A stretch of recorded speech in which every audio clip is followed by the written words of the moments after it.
Assalamu alaikum. This is Dr. Osman Alauddin, and I welcome you all in week 2 lectures of internal combustion engines ME 215. So these are the learning outcomes of today's lecture.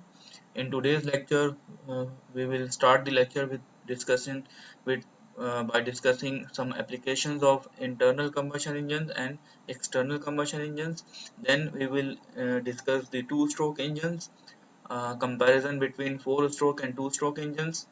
We will also do uh, we will also watch a video to show a comparison between four-stroke and two-stroke engine. And then at the end of the lecture, I think I forgot to mention a point here that we will also discuss some few engine performance parameters. So in the PDF slides, I will add this point. So these are the learning outcomes of today's lecture. So if you remember, if you recall that in week 1 lecture, we started the studying the course of internal combustion engine with the definition of engines and heat engines. We discussed then the comparison of internal combustion engines and external combustion engines, and then we discussed about the four-stroke spark ignition engines and four-stroke compression ignition engines. We also discussed some basic components of an engine, a few widely used nomenclature of the engine, and then we discussed everything. We revised everything like watching few interactive videos. So where we learned all these things by watching the working of some real engines or some real or the models of the engines. So let's discuss a few applications of internal combustion engines and external combustion engines. So this chart shows a summary of different applications of the both internal combustion and external combustion engines.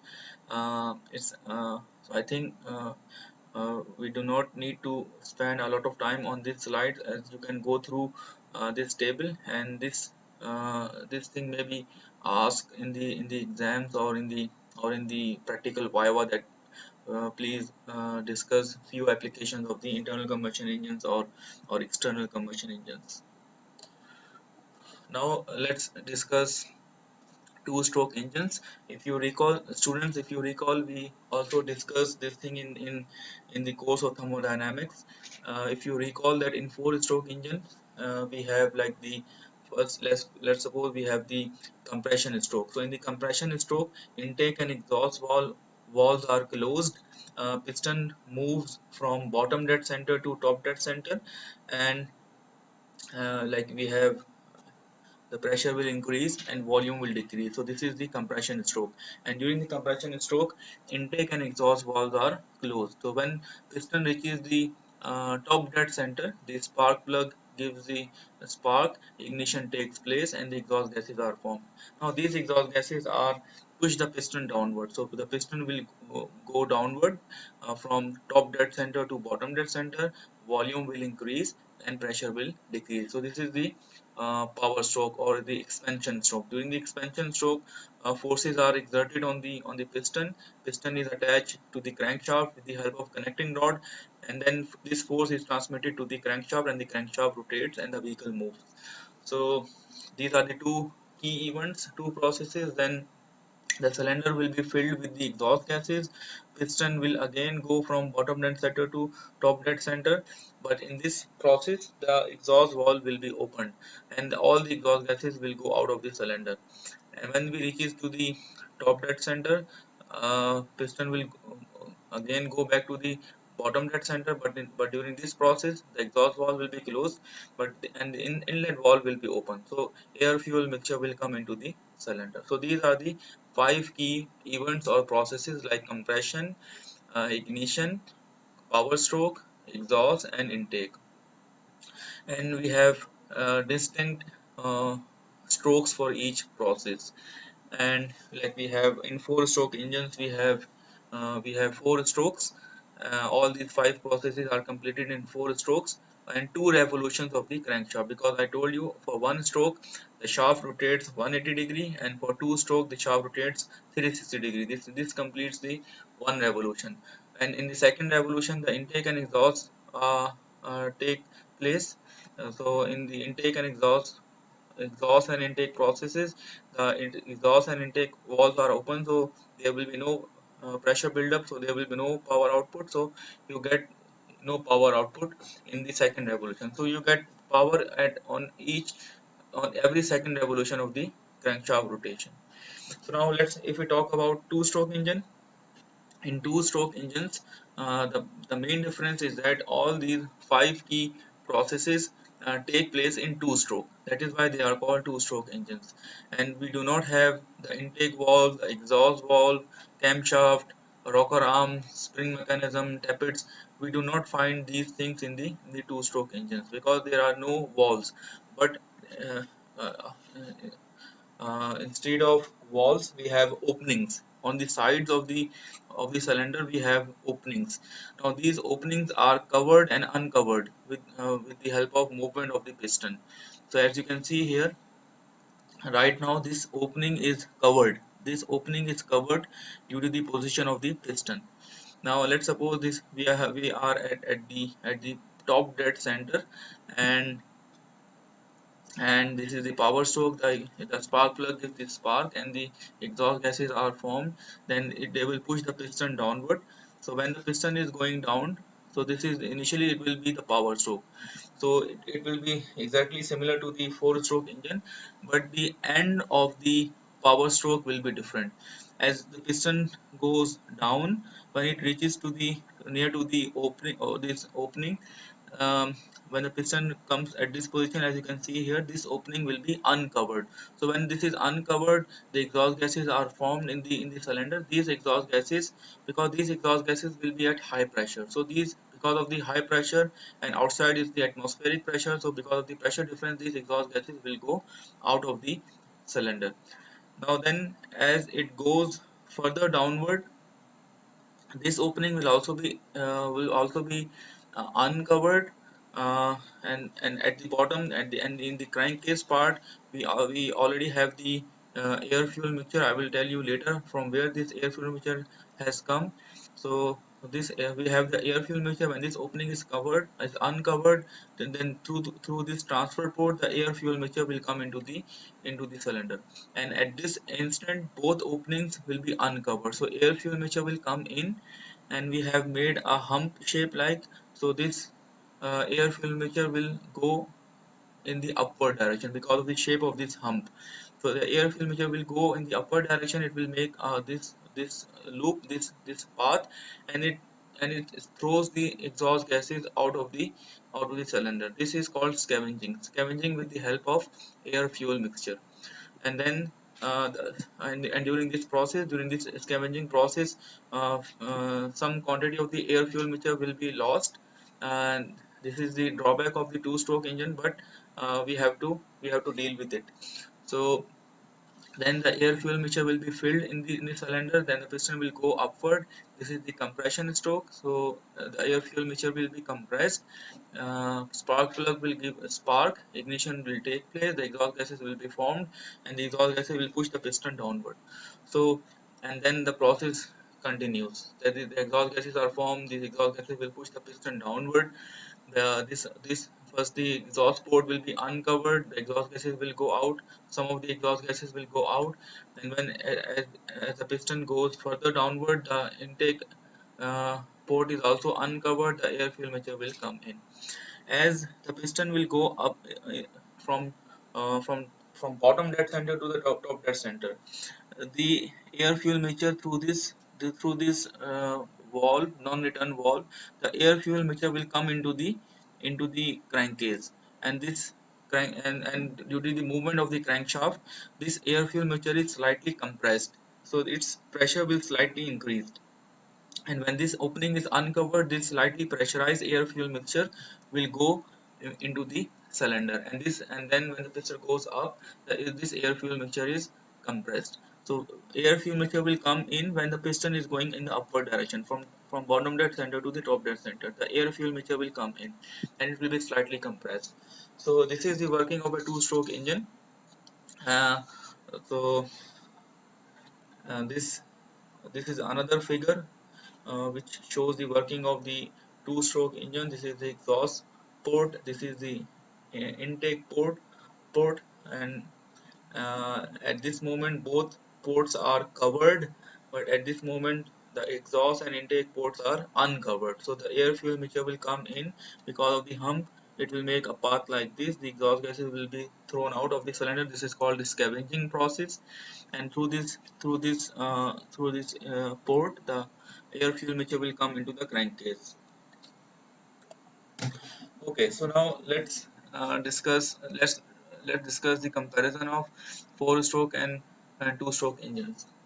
So the main difference is that the thermodynamic cycle is completed in four strokes of the piston or in two revolutions of the crankshaft. So thus one power stroke is obtained in every two revolution of the crankshaft. This is the most important difference between two stroke and four stroke. As the name suggests, in four stroke engine we have four strokes for five processes, that is compression, ignition, power expansion, power stroke, exhaust and intake. These are the five processes, and for these five processes we have four strokes, and four strokes means two revolution of the crankshaft, and power will you will get power on every second revolution of the shaft. But in two-stroke engine we only have two strokes, and in these two strokes all the five key processes are completed, and and since we only have two strokes, so it means one revolution and we will get power on every revolution of the shaft. So this is the main difference between two-stroke and four-stroke engine. Second point, because of the above, that is, we get the power on every second revolution of the shaft, turning moment is not so uniform, and hence a heavier flywheel is needed. So if you find an engine which has a heavy or a bigger flywheel, then you can say that this is a four-stroke engine. So this thing will be done in the practical viva. So you will have the practical, you will have the practical viva. So I will show you different engines, and I will ask you whether it is a two-stroke engine or four-stroke engine. So if you see valves, if you see the camshaft, if you see the rocker arms in the engine, then you should straight away say that, sir, this is the four-stroke engine. But if you do not see the valves, camshaft, but you see the ports, then you will say, sir, this is the two-stroke engine. And when, let's suppose, you see a heavier flywheel or a bigger flywheel, then you will say that this might be a four-stroke engine. And but in two-stroke engine we get the power on every second, on every revolution of the shaft. So the forces which are acting on the piston connecting rod and the crankshaft, they will be uniform. And when the forces are acting uniform, so the torque will also be uniform, and you do not need a heavier or a bigger flywheel. In four-stroke engine, forces will be acting in one revolution of the shaft, then there will be no force because there is no combustion, there is no power stroke in the second revolution of the shaft. So no force will act in one revolution. So the forces are not uniform. So when the forces are not uniform, the torque will also not be uniform. So you need a bigger flywheel. The third point, because of one power stroke for two revolution, power produced for same size of engine is less. So if you have same size of four-stroke and two-stroke engines, so two-stroke engine will produce more power, because in two-stroke engine you will be getting power on every revolution of the shaft, and but in four-stroke engine you will be getting power on every second revolution of the shaft if you compare the same size of the engine. Because of next point, because of one power stroke in two revolution, lesser cooling and lubrication requirements. So lower rates of wear and tear. So we have because forces are acting in lower magnitude, so and because combustion is not taking place in every revolution of the shaft, so cooling requirement and lubrication requirement and wear and tear, they all will be less in magnitude. But in two-stroke engine we require greater cooling, lubrication in the in the spark ignition engines.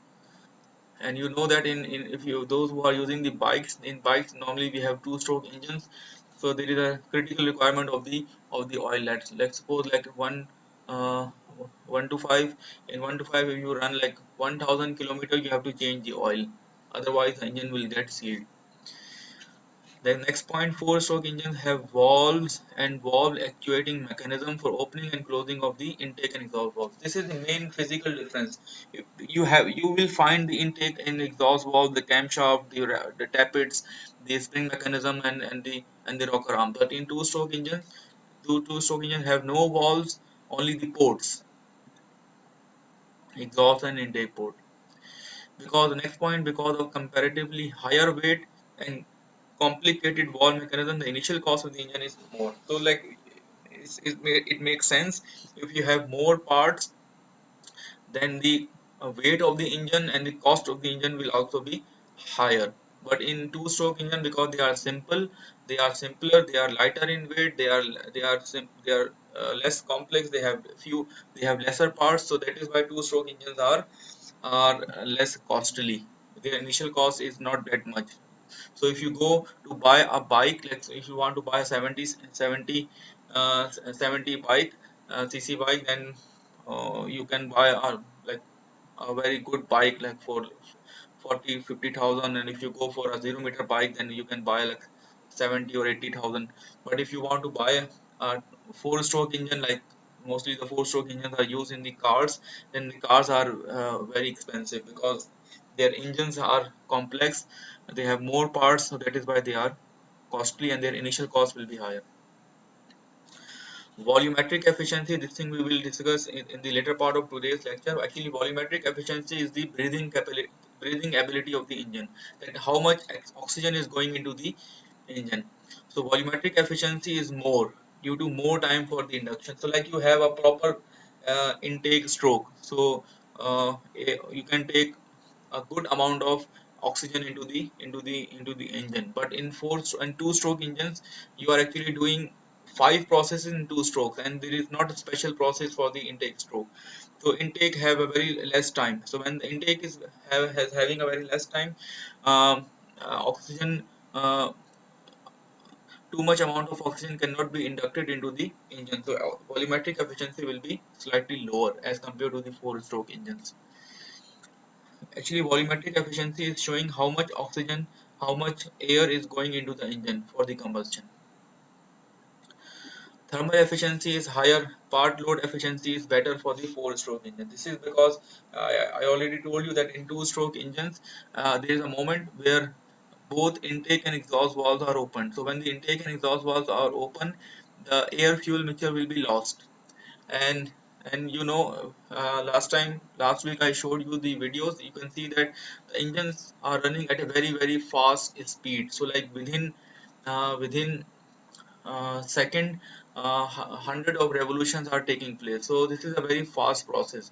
So this is not like taking place in slow motion. So like the intake will be different. Intake will be difficult, and it will be also very difficult to throw out all the exhaust gases from the two-stroke engines in the cylinder. So some exhaust gases will be left in the scavenging will cannot be taken place properly. So some exhaust gases will be left in the cylinder, and then these exhaust gases will be mixed with the air fuel mixture coming into the cylinder in the next cycle. So they will do the dilution of the air fuel mixture. That is why the efficiency or the part load efficiency of two-stroke engines are not that good. So four-stroke engines are used where efficiency is important, like that is in cars, buses, trucks, tractors, industrial engines, aeroplanes, power generation. And two-stroke engines are used where low cost, compactness, lightweight are important. For example, in mopeds, scooters, motorcycles, hand spares, small generators, lawn movers. Uh, in there you can use the two-stroke engines like the small ships, small boats, uh, and motorbikes, scooters. There, these two-stroke engines are used because they are the budget. If you have a low budget and a small scale application, then you can go for the two-stroke engine. So these are the points which we have already discussed. You can go through them, and if you have any question, you can ask in the live session or in the group. So now let's watch a video to explain all these concepts in a better way.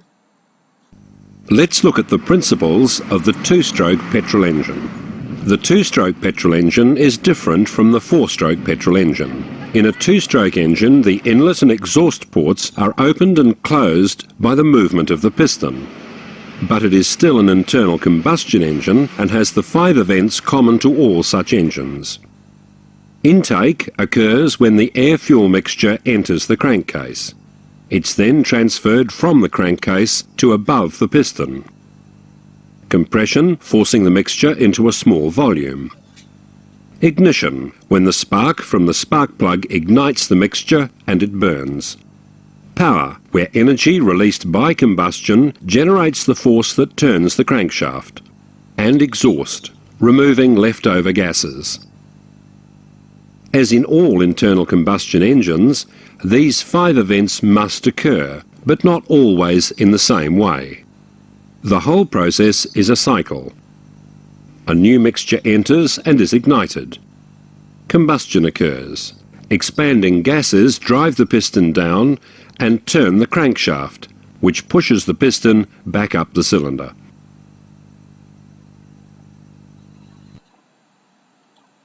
Okay, so this was a video showing the working of a two-stroke engine. You can watch it again, and you can observe the key events which are taking place in an engine model.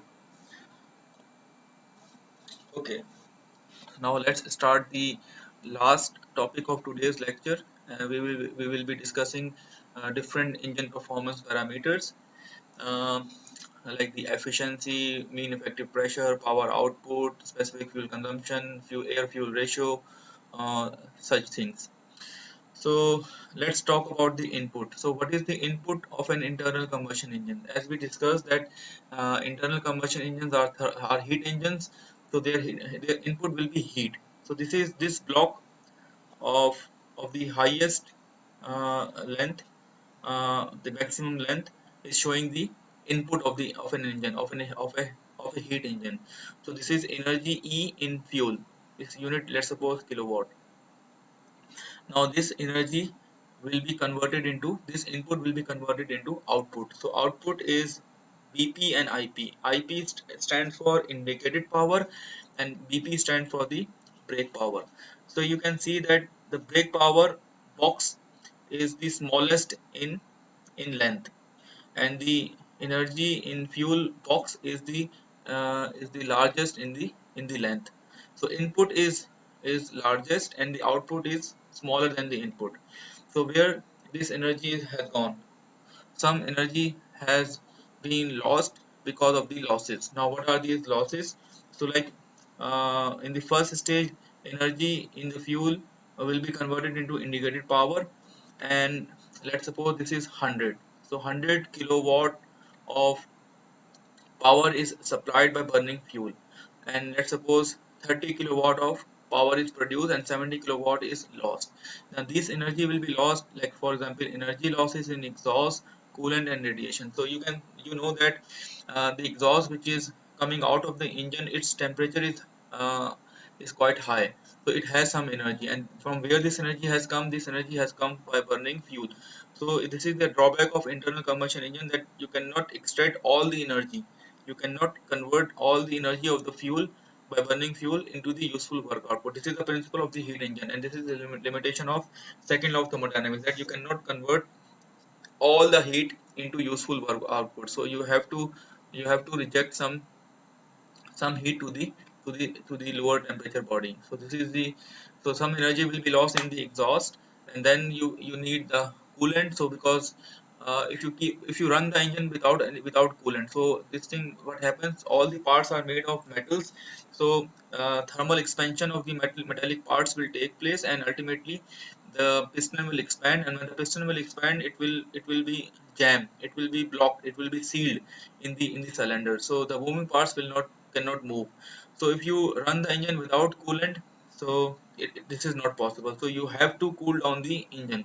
So when the let's suppose from radiator water, cold water goes into the engine, it extracts heat from the engine, and this heat is the useful heat which you are getting by burning fuel. But you have to take out this heat. You have to do the cooling, otherwise the engine will get sealed. Then there are radiation losses, because engine is at high temperature. So whenever there is a high temperature body, it loses heat to the surrounding with the help of radiation and convection. So these are the modes of heat transfer by which the heat is lost. So uh, for example, I'm telling you that let's suppose 100 kilowatt is produced by burning fuel. Then let's suppose 40 kilowatt will be lost in exhaust, and cooling losses and radiation losses. And then there will be further losses, and these losses are the energy losses in friction and pumping. Like, because I told you that in the internal combustion engine we have moving parts, a lot of moving parts, and whenever a part is moving, so whenever two parts are moving and rubbing against each other, there will be some energy will be produced because of the friction. Some heat will be generated, and this heat will be lost to the surrounding. So BP is the actual is the output which we are getting at the shaft, and IP, indicated power, is the power which we are getting at the piston phase. So the power comes at the piston phase, and then we have the moving parts, and then we we will there will be a further loss of the energy by the help of the frictional losses. Accordingly, we have uh, three types of efficiency. One is the indicated thermal efficiency. In the indicated thermal efficiency, you divide the indicated power with the input, that is the energy supplied by the fuel. Brake thermal power, brake thermal efficiency is the ratio of brake power divided by the energy of the fuel, and mechanical efficiency is the ratio of the brake power to the indicated power.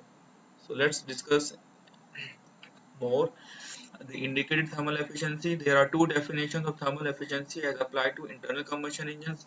One is brake thermal efficiency, and the other is the indicated thermal efficiency. In brake thermal efficiency, we use the brake power, and indicated thermal efficiency, we use the indicated power. So indicated thermal efficiency is the ratio of energy in the indicated power, IP, to the input fuel energy, EF, in appropriate units. So indicated power, let's suppose it is in kilojoule per second or kilowatt. Energy in fuel per second should also be in kilojoule per second or kilowatt. So let's represent indicated by IP, and energy in fuel per second by EF. EF can also be obtained by multiplying the mass flow rate of the fuel with the calorific value. So mass flow rate of the fuel will have a unit of kilogram per second, and calorific value of the fuel has a unit of kilojoule per kilogram. So kilogram will be cancelled out, kilojoule per second. So you will get the kilojoule per second, and kilojoule per kilojoule second, they will be cancelled out, and you will have the dimensionless number, that is the indicated thermal efficiency. So let's suppose if an engine has indicated thermal efficiency of 38%. So what does it mean? It means that let's suppose if you have 100 kilojoule per second of energy or power in the by burning fuel, then out of 100, only 38% will be converted into indicated power, and rest, like the 72%, will be lost. 72, oh sorry, 62 percent will be lost in the exhaust losses, coolant losses, and radiation losses. So this is the meaning of the indicated thermal efficiency. We will also do different numericals. We will use these parameters, and we will use these formulas. Now, what the brake thermal efficiency, as I have already told you, in brake thermal efficiency, brake thermal efficiency is the ratio of brake power to the energy in fuel per second. So let's represent the brake power with BP, and energy of the fuel with EF. And BP, energy of the fuel, can also be obtained by multiplying mass flow rate with the calorific value. And if we have brake thermal efficiency 30%, it means that out of 100 kilowatt of fuel energy, only 30% will be converted into the useful power output, and 70% will be lost. If you, let's suppose if you are buying a petrol of 100 rupees, then only the 30 rupees petrol will be converted into useful work output by, and 70% 70 rupees fuel will be lost. So actually you are dumping your 70 rupees either in the frictional losses or exhaust losses, coolant losses, and radiation losses. So this is the fact. Like the normal automobile engines have efficiency of around 30 or 35% or 25%. So this is the fact that you are actually more than 70% you are of your uh, money to the atmosphere. You are dumping this useful energy to the atmosphere. So this is the case, this is the scenario. So now it's up to you. So the engineers are always trying to improve the efficiency, so they are trying to uh, build efficient engines so that they have the higher efficiency, and higher efficiency means a better utilization of the fuel or the resources. And this, and please important, it is important to note that brake thermal efficiency is always lower than the indicated thermal efficiency, because brake thermal efficiency, brake power has greater amount of losses. So brake power will be less than, brake power will always be less than indicated power. So brake thermal efficiency will always be less than indicated thermal efficiency. So mechanical efficiency is the ratio of brake power to the indicated power, and indicated power can be written as, indicated power is actually BP plus FP, brake power plus frictional losses. So as you can see from this figure, indicated power, indicated power, let's suppose, let's represent this thing as FP, and this is BP. So BP plus FP is actually IP. And mechanical efficiency can also be written as a ratio of brake thermal efficiency to the indicated thermal efficiency. Brake thermal efficiency is BP upon EF, and indicated thermal efficiency is IP upon EF. Energy of the fuel will be cancelled out, and you will be left with BP upon IP, which is the mechanical efficiency. And what does it, let's suppose if 78% is the mechanical efficiency, it means that uh, the 32% energy is lost because of the frictional losses. This is the meaning of the mechanical efficiency. Now volumetric efficiency, as we have already discussed, that volumetric efficiency represents the breathing ability of an engine, that how much air is going into the engine. So volumetric efficiency is the ratio of actual quantity of air drawn into the cylinder to the maximum quantity of air that can be drawn into the cylinder. So let's suppose you have a cylinder, a piston cylinder device. So according to the bore and stroke of the, or the piston area, and the swept volume, according to the swept volume depends on bore and stroke. You can draw a maximum amount of, or a theoretical amount of air into the cylinder. But as I have already told you, engine is running at a very very fast speed. All the five processes are taking place like in nanoseconds. So you do not have enough time to take the enough oxygen or air into the cylinder. So uh, let's suppose 10 meter cube of oxygen can be drawn into the cylinder. This is the maximum amount of oxygen that can be drawn into the cylinder. But let's suppose in actual condition you are drawing only 8 meter cube of oxygen into the cylinder. So 8 is the actual quantity of air drawn into the cylinder. 10 is the maximum amount of air that can be drawn into the cylinder. The ratio will be 8 upon 10, or 80%. So volumetric efficiency 80% indicates that you are drawing 80% of the oxygen into the cylinder that can be drawn into the cylinder at maximum. So 100% means actual quantity of air is equal to the maximum quantity of air that can be drawn into the cylinder. So what are the formulas for the volumetric efficiency? This is a typo mistake. It should be V. I will correct it in the slides.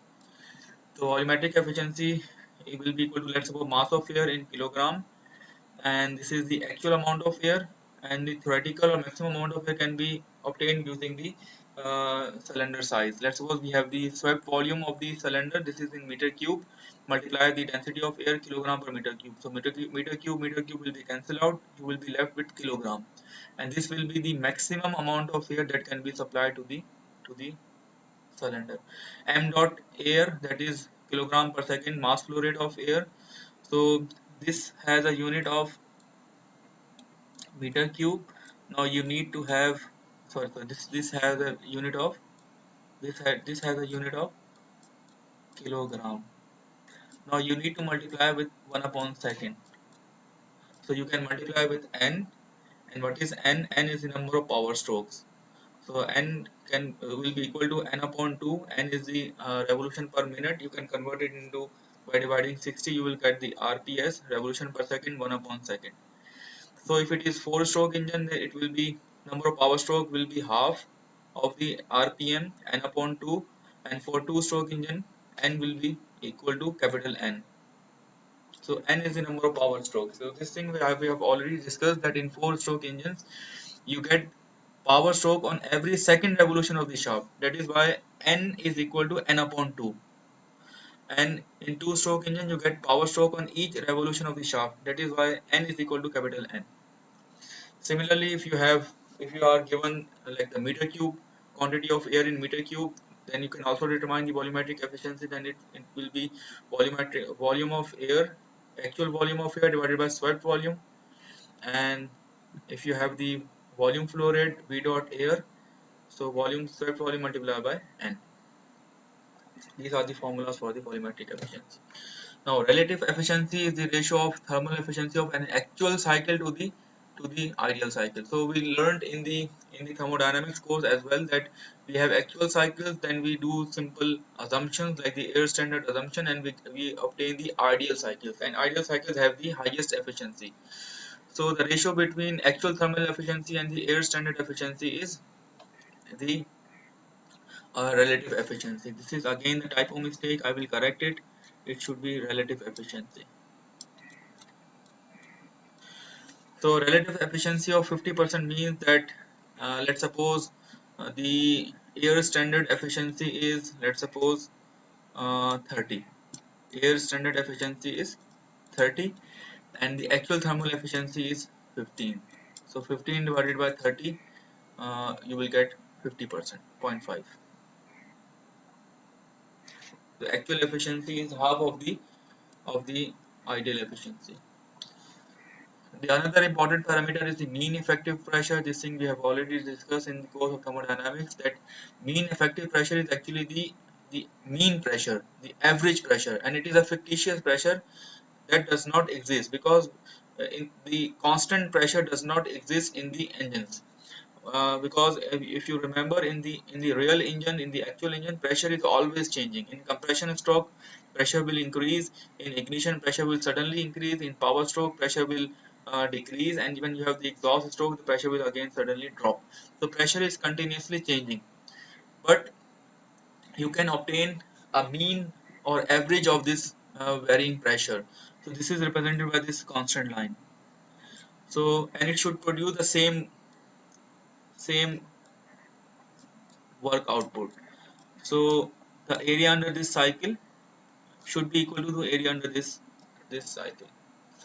So then it will be the mean effective pressure. It should produce the same power output if you apply on the engine. So we can, what is the formula for the work? Force work is force into displacement. So mean effective pressure into piston area. Pressure into piston area, because pressure has a unit of force upon area. So if you multiply pressure with area, you will get force, and multiply by stroke. This is distance covered by the piston. You will get the work output, and piston area into stroke will be displacement volume. So the mean effective pressure can be obtained by dividing the work output by the swept volume or a displacement volume. So this is the formula for the mean effective pressure. And if you recall, in the course of thermodynamics, I gave you an example of let's suppose there is a batsman, and batsman has a batting average. If let's suppose the batsman has an average of batting average of 52, 52 batting average. So does it mean that he has scored in each inning 52 runs? It's not because you divide the total runs by the total number of innings and you get the average number. So this is exactly the same thing in the engines. In the actual engine, the pressure is always changing, but you can take the average of this thing, the average pressure, and it is a fictitious pressure. So if you use the indicated power, then it will become indicated mean effective pressure. If you use the brake power, then it will become the brake mean effective pressure. So indicated power divided by swept volume, and swept volume should be multiplied by the number of cylinders, because it might be possible you have more than one cylinder. So swept volume should be multiplied by the number of cylinders to get the total swept volume. And since we have the indicated power, that is kilojoule per second, so you should also have a unit of per second. So we have multiplied with the n, and n is the number of power stroke. It will be equal to n by 2 for 4 stroke engines and is equal to capital N for 2 stroke engines. And why we have multiplied by 60? Because we will directly use the indicated power in kilowatt. So to bring the kilowatt to watt, we need to multiply by 1000, and then we use the n in rpm. So it's up to you that you can, like, when the data is given, you can convert kilowatt into watt, and you can convert rpm, revolution per minute, into revolution per second by dividing 60, or you can do it directly here in the formula. 1000 for the to convert kilowatt into watt, and 60 to convert rpm to rps, and swept volume will be equal to length stroke into area, piston area. The mean piston speed is a very simple thing. Mean piston speed you can get to L, and L is the stroke length in meter and N is the revolution per minute. And here it should always be N. It's not like this that for 4-stroke engine you will use N by 2 and for 2-stroke engine you will use simple N. The formula for the specific speed, means piston speed, is same for 4-stroke and 2-stroke engine, that is 2ln, and it is often a more appropriate parameter than crank rotational speed for correlating engine behavior as a function of speed. And the range of mean piston speed for most of the engines is 8 to 15 meter per second. Automobile engines operate at the higher end, that is, the automobile engines have 15 meter per second mean piston speed, and the large marine diesel engines which run at the lower speed has the mean piston speed of around 8 meter per second. The specific power output is the power output per unit area. The BP, if you divide the brake power is the actual power at the shaft. If you divide with the piston area, then you will get the specific power output. And then BP upon A will be equal to constant multiplied by brake mean effective pressure into specific mean piston speed. So this thing you can see from here. So if you look at this formula, BP upon N, you leave it here. BP upon area, you leave it here. Here this thing, BP upon A, you leave it here. Then L and K will be multiplied with the brake mean effective pressure, and then if you put the value of capital N, you will have Ln will be equal to specific speed, and you will have to put some constants. So specific power output will come out to be proportional to mean effective pressure or mean piston speed. So if you want to increase the power output of the engine, you can do it by either increasing the brake mean effective pressure or by increasing the mean piston speed. If you increase the mean piston speed, there will be material stresses, there will be fatigue effect or the stresses on the material, and if you increase the mean effective pressure, there will be like the more thermal load on the engine parts, because if you want to increase the pressure or the brake mean effective pressure, you need to have um, a better heat transfer in the engine. The higher amount of heat should be transferred. There should be like high temperatures in the engine, that then you will have the high pressures, and it will put load on the thermal load on the thermal stresses on the engine parts, because all the engine parts are metallic. But these are the two ways. Now you have to do a compromise, that what should be the appropriate values for the brake mean effective pressure or the mean passenger speed. The specific fuel consumption is a very important characteristics of an engine, and it reflects how good the engine performance is. It is inversely proportional to the thermal efficiency. So specific fuel consumption is fuel consumption per unit time divided by the power. So we divide the fuel flow rate by the power. So let's suppose if the specific fuel consumption is 10 gram per kilowatt hour. So it means that in order to produce 1 kilowatt hour of energy, you need to burn 10 kilogram of fuel. This is showing this thing. So the lower the specific fuel consumption, the higher will be the efficiency. If you are putting less fuel to produce 1 kilowatt hour, then this is actually showing the efficiency of an engine, and higher an efficient engine will have lower values of its specific fuel consumption. This thing, you like when you go to buy an engine, you always ask that what is the petrol average, what is the mileage of the engine, that is how much fuel will be consumed to run 1 kilometer from the vehicle. Fuel air or air fuel ratio is actually like fuel air ratio is the quantity of fuel divided by the quantity of air. It's a very simple thing, uh, because for combustion you need fuel and you need oxygen, and oxygen is readily available in air. So actually you are supplying air. You take air from the atmosphere, and this air is supplied to the fuel, uh, and then fuel takes oxygen from the air, and then the combustion takes place. So if in the mixture contains just enough air for the complete combustion of all the fuel in the mixture, then it is called chemically correct or stoichiometric fuel air ratio.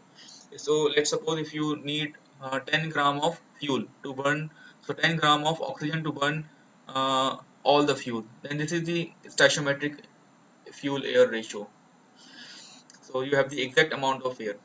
If you have more fuel and less air, then the chemically correct mixture, then this is the rich mixture, that is the fuel rich mixture. Fuel is rich, oxygen is less. And if the mixture contains less fuel or oxygen is more, then this is called lean mixture.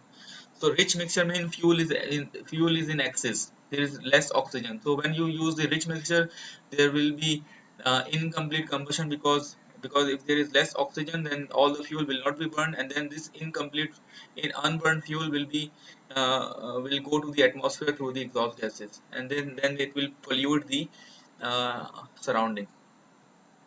So it is always a best practice to run the engine at either at a stoichiometric fuel air ratio or lean fuel air ratio. Fuel lean means oxygen is in excess. So there is a if oxygen is more, then it will make sure that all the fuel will be burned in every case. Then we have the equivalence ratio. Equivalence ratio is the ratio of actual fuel air ratio to the stoichiometric fuel air ratio. If the equivalence ratio is 1, it means actual fuel air ratio is equal to stoichiometric fuel air ratio. If equivalence ratio is greater than 1, when will be the phi greater than 1? When the actual fuel air ratio will be greater than the stoichiometric fuel air ratio. And to make this value larger, you need to have higher amounts of fuel. So then the actual fuel air ratio will become higher. And when you have excess fuel, then this is the fuel rich mixture, and the equivalence ratio is less than 1.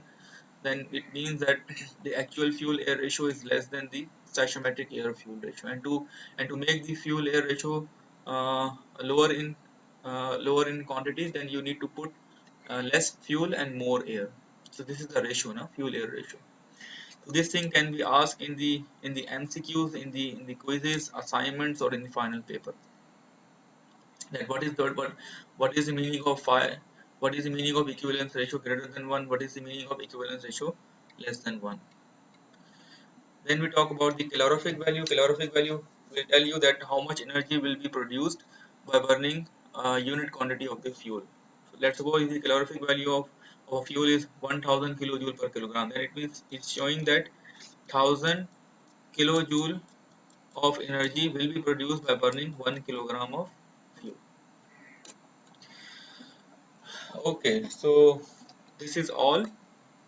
So in today's lecture we started the lecture by discussing a few applications of internal and external combustion engines. uh, then then we discussed the two-stroke engines, a comparison between two-stroke and four-stroke engines. Then we watch a video, and then at the end we discuss few engine performance parameters. Now you have to, I request you to memorize or memorize these formulas, because these formulas and these parameters will be used in solving the numericals in the next class. So in the next class I will solve a few numericals on the basis of these formulas, and different boundary conditions, different conditions will be given, and we have to, let's suppose we need to find the brake thermal efficiency, indicator thermal efficiency, mean piston speed. So few parameters will be given and few output parameters will be required. So let's end today's lecture. See you next time. Allah Hafiz.